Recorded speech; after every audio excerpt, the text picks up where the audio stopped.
Hello दोस्तों, कैसे हैं आप सब लोग। आशा है अच्छे होंगे। तो स्वागत है आप सबका एजुकेशन चैनल पर, जिसमें हम एक नए पाठ के अभ्यासकार को देखने जा रहे हैं, जो है एमपी बोर्ड की क्लास 10th की हिंदी नवनीत का है। पाठ 6 शौर्य और देश प्रेम। तो यह पद्य खंड से लिया गया है। तो देखते हैं इसके अभ्यासकार को। क्या है इसके प्रश्नों के उत्तर।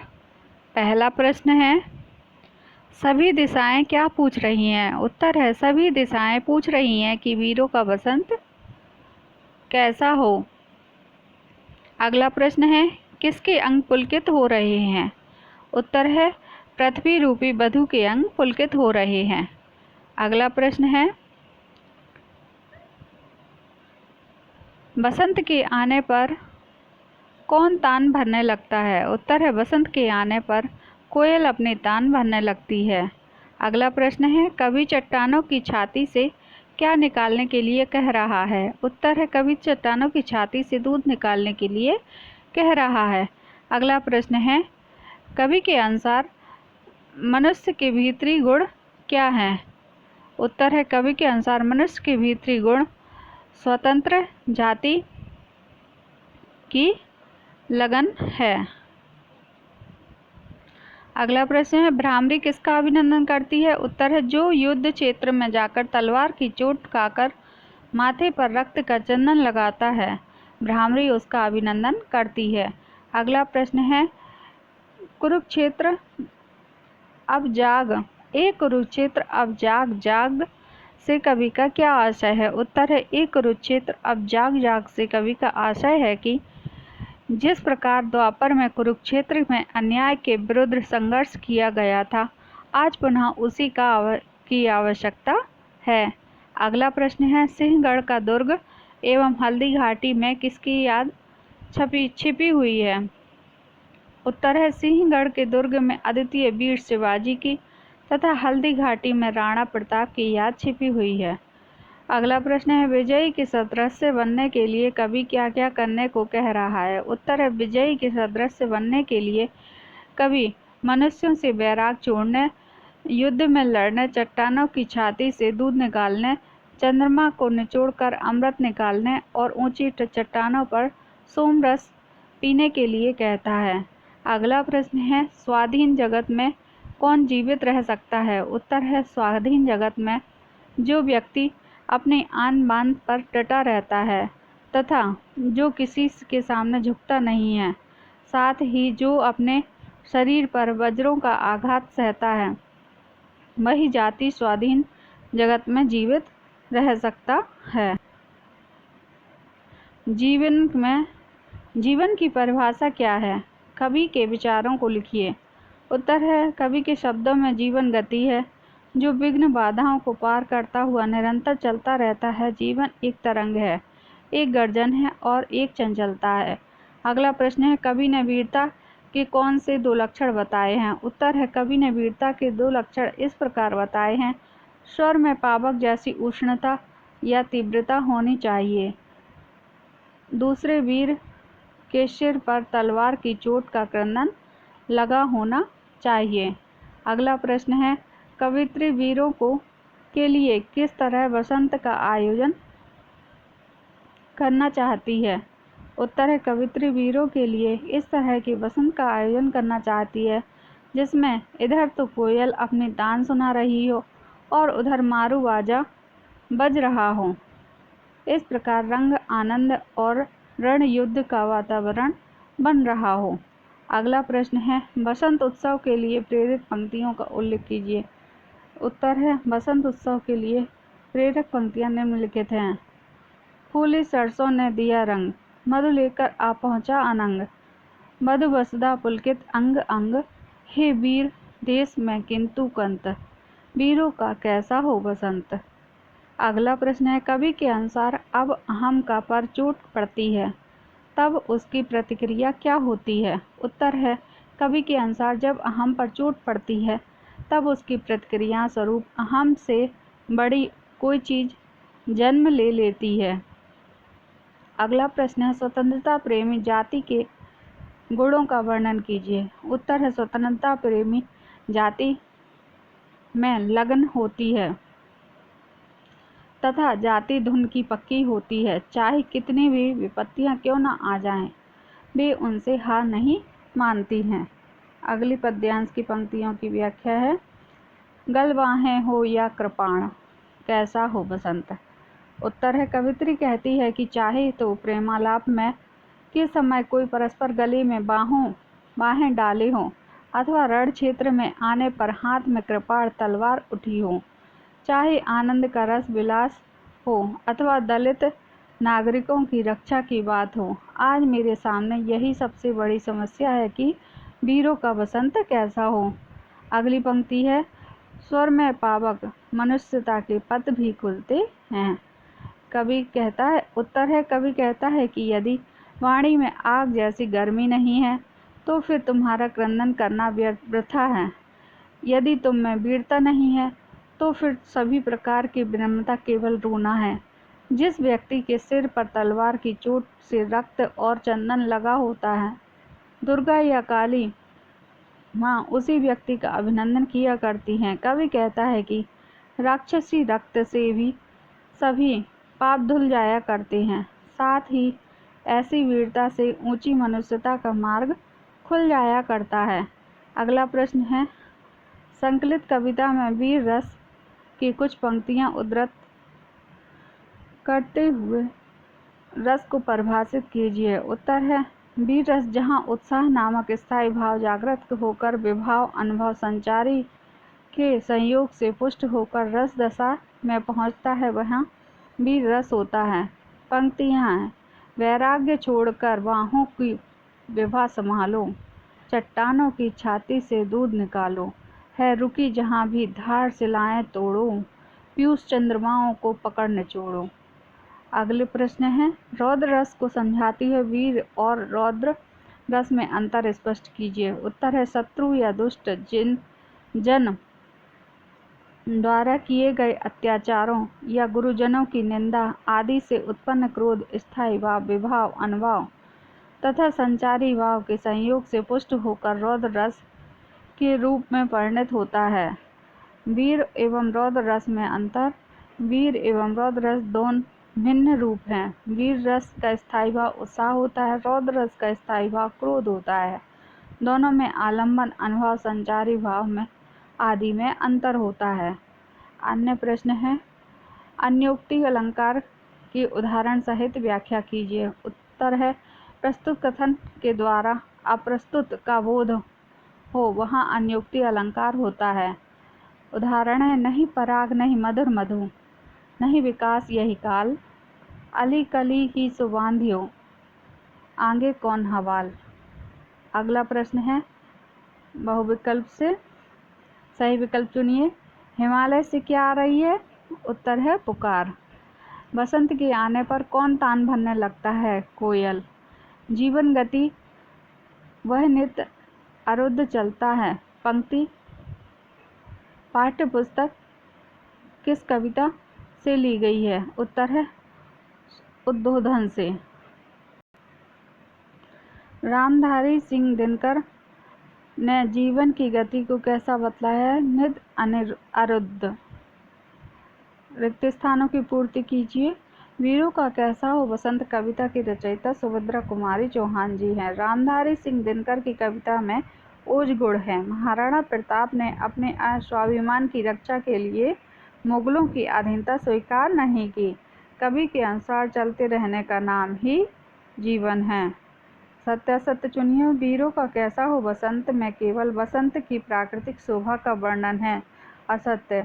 वीरों का कैसा हो बसंत में कवि ने सिंहगढ़ का किला राणा प्रताप के शौर्य एवं वीरता की याद दिलवाई है। सत्य। बसंत ऋतु में कोयल का मधुर स्वर सुनाई पड़ता है। सत्य। स्वाधीनता। स्वाधीन जगत में वही जाती रहती है। पंक्ति वीरों का कैसा हो बसंत कविता की है। असत्य। सही जोड़ी मिलाइए। वीरों का कैसा हो बसंत सुभद्रा कुमारी चौहान। वह रही कोकिला इधर तान, आ रही हिमालय से पुकार। भूषण अथवा कवि चंद चंद नहीं बिजली भर दे वह छंद नहीं। उद्बोधन प्राणधारी सिंह दिनकर का। एक शब्द में उत्तर दीजिए। वीरों का कैसा हो बसंत कविता में कवित्री ने किस पर्व का आयोजन किया है? उत्तर है वीरों का वसंत। वीरों की पुकार किस स्थान से आ रही है? उत्तर है हिमालय पर्वत से। बसंत ऋतु में सरसों में किस द्वारा पीलिमा छा जाती है? फूलों द्वारा। नर पर जब विपत्ति आती है तब वह विपत्ति मानव को किस प्रकार की शक्ति देती है? संघर्षों से जूझने की। सारांश देख लीजिए। वीरों का कैसा हो बसंत का अगली पंक्तियों का संदर्भ प्रसंग सहित व्याख्या करेंगे। पद्यांश है वीरों का कैसा हो बसंत। शब्दार्थ है, संदर्भ है। प्रस्तुत छंद में वीरों का कैसा हो बसंत शीर्षक कविता से लिया गया है। इसकी रचयिता सुश्री सुभद्रा कुमारी चौहान जी हैं। प्रसंग है इस छंद में कवित्री ने वीरों का बसंत कैसा होना चाहिए के बारे में बतलाया है। व्याख्या है कवित्री जी कहती हैं कि वीरों का बसंत कैसा हो। आज हिमालय की चोटियों से यही पुकार आ रही है। समुद्र बार बार गर्जन कर रही है। पूर्व दिशा, पश्चिम दिशा, पृथ्वी, आकाश और दिगंत सभी पूछ रही हैं कि वीरों का बसंत कैसा हो। विशेष वीरों का सम्मान हिमालय, समुद्र एवं दिशाएं सभी करते हैं। अनुप्रास अलंकार। अगली पंक्तियां फूली सरसों ने दिया रंग। शब्दार्थ हैं संदर्भ प्रसंग पूर्वानुसार। व्याख्या है कवित्री जी कहती हैं कि वसंत ऋतु में सरसों ने फूल कर अपना बसंती रंग संपूर्ण पृथ्वी पर बिखेर दिया है। कामदेव मधु लेकर स्वयं उपस्थित हो गया है। इस ऋतु में पृथ्वी रूपी वधु का अंग प्रत्यंग खुशी से पुलकित हो रहा है। आज हमारे देश में वीर तो हैं परंतु बसंत पति हमारे पास नहीं है। वीरों का कैसा हो बसंत। विशेष है वसंत ऋतु की मादकता प्रकृति में छा रही गई है। वधु वसुधा में रूपक अंग अंग में पुनरुक्ति प्रकाश अलंकार है। अगली पद्य की पंक्तियां हैं भर रही कोकिला इधर तान। देख लीजिए। शब्दार्थ हैं संदर्भ प्रसंग पूर्वानुसार। व्याख्या है कवित्री कहती है कि एक ओर तो कोयल अपनी मीठी धुन गाकर सुना रही है और दूसरी ओर युद्ध का बाजा मारू बज रहा है। ऐसा लग रहा है कि आज आनंद और युद्ध दोनों का ही विधान है। ऐसा लग रहा है कि आज आदि और अंत दोनों मिलने के लिए आए हो। वीरों का कैसा हो बसंत। विशेष है चाहे बसंत की मादकता हो या फिर कोई दूसरा आकर्षक, वीरों ने अपने रण क्षेत्र से हटा नहीं सकता। वीरों को अपने रण क्षेत्र से हटा नहीं सकता। अनुप्रास अलंकार। अगली पंक्तियां हैं गलवाएं हो या कृपाण। शब्दार्थ देख लीजिए। संदर्भ पूर्वानुसार प्रसंग है जब समाज में एक और बलिदान की बात हो तो प्रेम की बात अच्छी नहीं लगती। व्याख्या है कवित्री कहती हैं कि चाहे तो प्रेमालाप के समय कोई परस्पर गले में बाहें डाली हो अथवा रण क्षेत्र आने पर हाथ में कृपाण तलवार उठी हो, चाहे आनंद का रस विलास हो अथवा दलित नागरिकों की रक्षा की बात हो। आज मेरे सामने यही सबसे बड़ी समस्या है कि वीरों का बसंत कैसा हो। अनुप्रास अलंकार। अगली पंक्तियां हैं कह दे अतीत अब मौन त्याग। शब्दार्थ है संदर्भ पूर्वानुसार। प्रसंग है इसमें कवित्री अतीत की वीर गाथाओं का संदर्भ लिए हुए कह रही हैं। व्याख्या है कवित्री कहती हैं कि हे अतीत, तुम अपना मौन त्याग दो और दिगंत की घटनाओं को बतला दो। हे लंके, तुम बता तुझमें क्यों आग लगी है। हे कुरुक्षेत्र, तुम अब जाग जाओ और अपने अनंत अनुभवों को हमें बता दो। वीरों का बसंत कैसा हो। विशेष है कवित्री ने लंका और कुरुक्षेत्र का मानवीकरण किया है। अतीत काल की वीर गाथाओं का स्मरण किया है। अगली पंक्तियां हैं हल्दी घाटी के शिलाखंड। शब्दार्थ देख लीजिए। व्याख्या है कवित्री कहती हैं कि हे हल्दी घाटी के शिलाखंडों तथा हे सिंहगढ़ के दुर्ग, तुम राणा प्रताप तथा शिवाजी की वीरता का बखान करके आज तेजी के साथ उन अतीत की स्मृतियों को जगा दो। वीरों का वसंत कैसा हो। विशेष है हल्दी घाटी और राणा प्रताप के शौर्य की गाथा की ओर कवित्री ने संकेत किया है, तो सिंहगढ़ के दुर्ग के माध्यम से वीर शिवाजी की वीरता का बखान किया है। मानवीकरण अलंकार है, वीर रस है।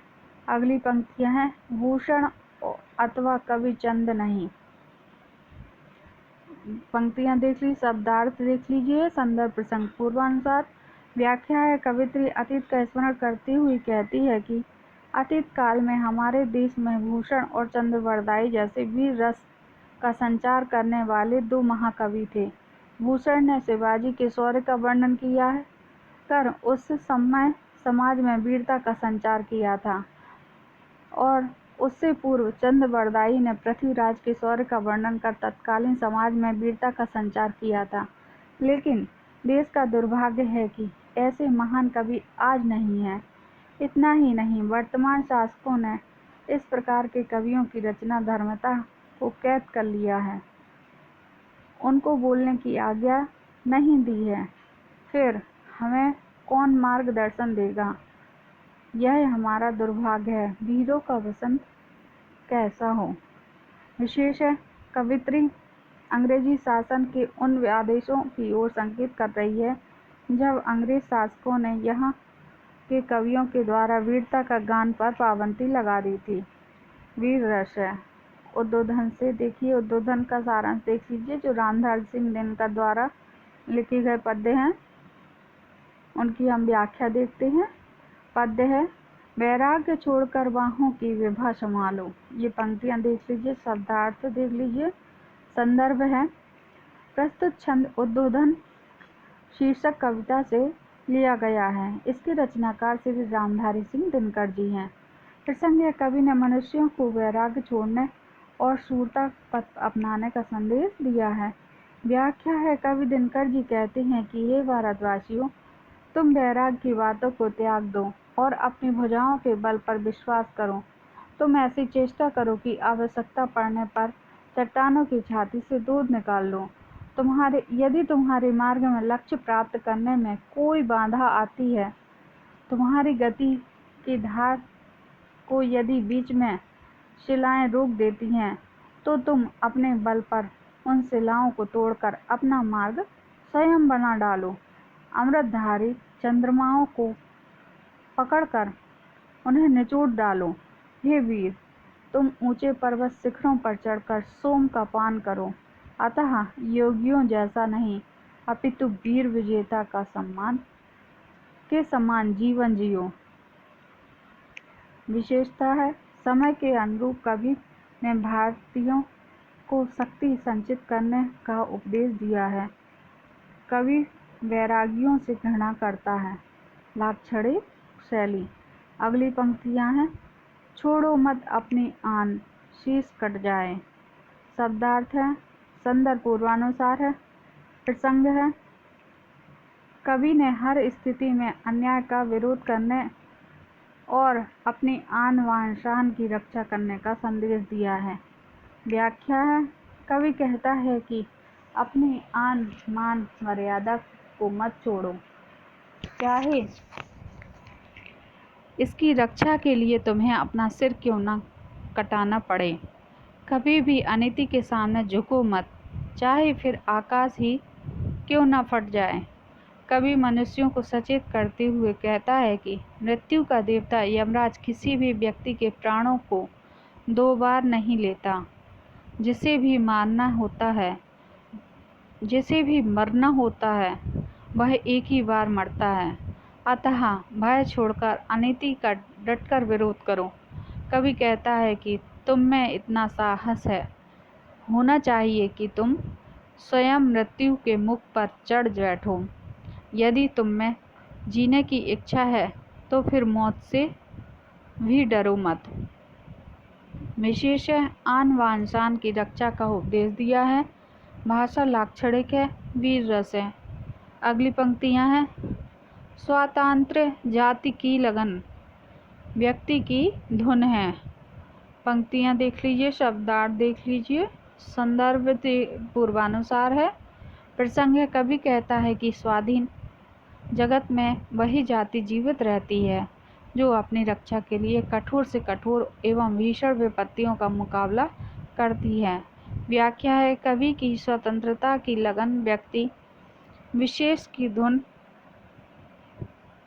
हुआ करती है। यह कोई बाहरी वस्तु नहीं, अपितु यह तो भीतरी गुण है।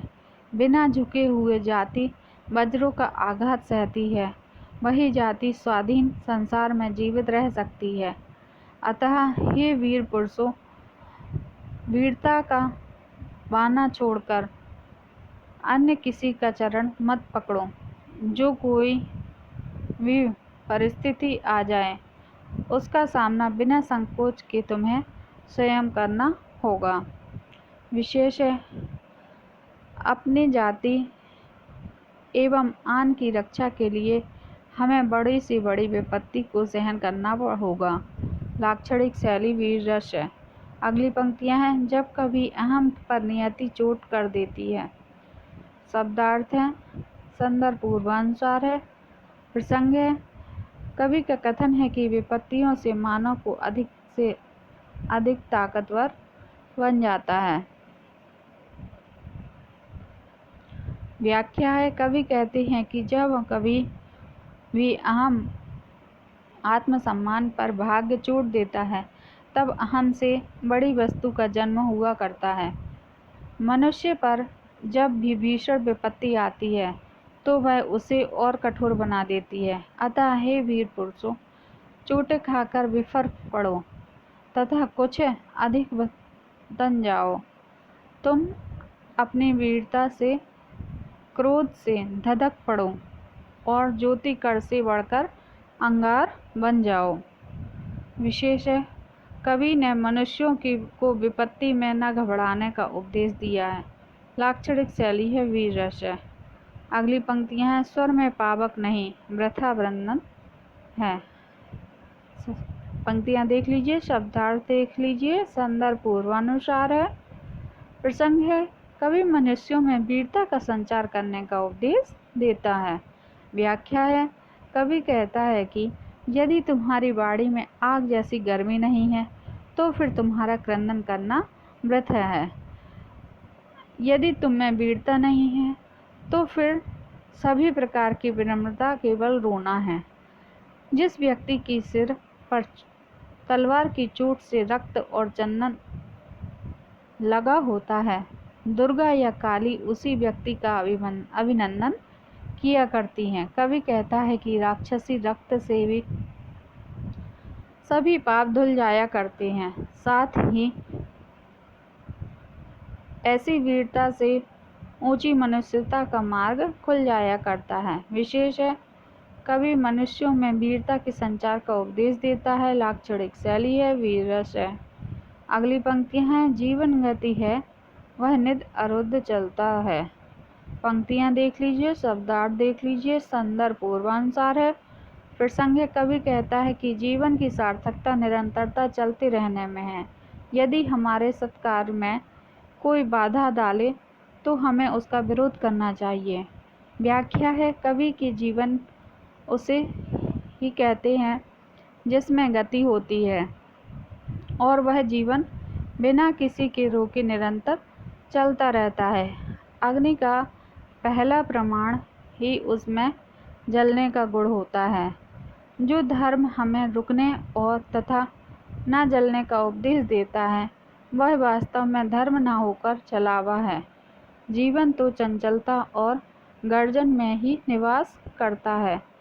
हे वीरों, बिना किसी रुकावट के तुम सूर्य के समान निरंतर धधकते रहो।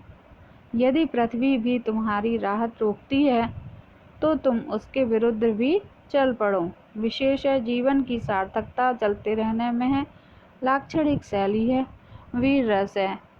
तो देखा हमने इस पाठ के अभ्यासकार को कि कितनी वीरता की बात दोनों कवियों ने की है, जिसके द्वारा मन में वीरता का भाव उत्पन्न होता है।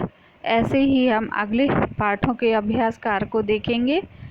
इस पाठ में या सभी वीडियो में मैं पंक्तियों को नहीं पढ़ती हूँ। इसलिए नहीं पढ़ती हूँ क्योंकि इस पंक्तियों को पढ़ने से वीडियो और बड़ी हो जाती है, और वो पंक्तियाँ तो आप भी पढ़ सकते हैं। तो मैं केवल व्याख्या को ही पढ़ देती हूँ। ठीक है, तो आप देख लीजिए इस वीडियो को। धन्यवाद।